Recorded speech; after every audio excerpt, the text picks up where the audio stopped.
আগের দিন যেদিন স্টাফড ক্যাপসিকাম বানিয়েছিলাম সেদিন খেতেও তো দুর্দান্ত লেগেছে।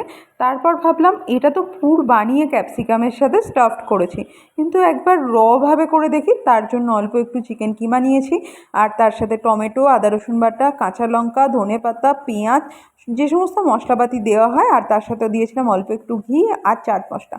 ভালো করে মাখিয়ে নিয়েছিলাম, তবে নুনটা এই মুহূর্তে দিইনি, নুনটা একদম ক্যাপসিকামে ভরার সময় দেবো। আর তারপর ক্যাপসিকামটা কেটে নিয়েছি, যেভাবে কেটেছি ঠিক ওইভাবেই কাটতে হবে এবং বীজটা ফেলে দিয়েছি। আর এটা আমি অ্যালুমিনিয়াম ফয়েলে বসাবো, এবং তার জন্য ক্যাপসিকামটাকে প্রথমে তেল আর নুন ভালো করে মাখিয়ে নিয়েছি।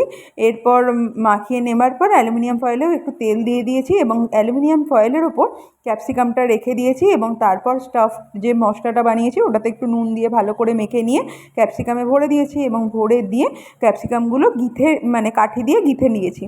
আমি স্টাফড ক্যাপসিকামটা যেহেতু কেক ওভেনে বসাবো, তার জন্য কেক ওভেনটা প্রথমেই প্রিহিট করতে হবে, এবং তারপর ওই ক্যাপসিকামটা যেটাতে রেখেছিলাম মানে অ্যালুমিনিয়াম ফয়েলটা কেক ওভেনের ভেতর দিয়ে দিয়েছি, এবং মোটামুটি 20-25 মিনিটের মধ্যে স্টাফড ক্যাপসিকাম রেডি।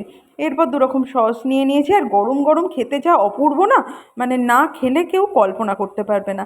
তাই আমি প্লেটে নিয়ে নিয়েছি এবং ক্যাপসিকামটা দুভাগ করে নিয়েছি, কারণ প্রচণ্ড গরম ছিল। জাস্ট নামিয়েছি, আর নামিয়ে সস দিয়ে দুরকম চিলি আর রেড চিলি সস দিয়ে ক্যাপসিকামটা খেতে না জাস্ট ওয়াও।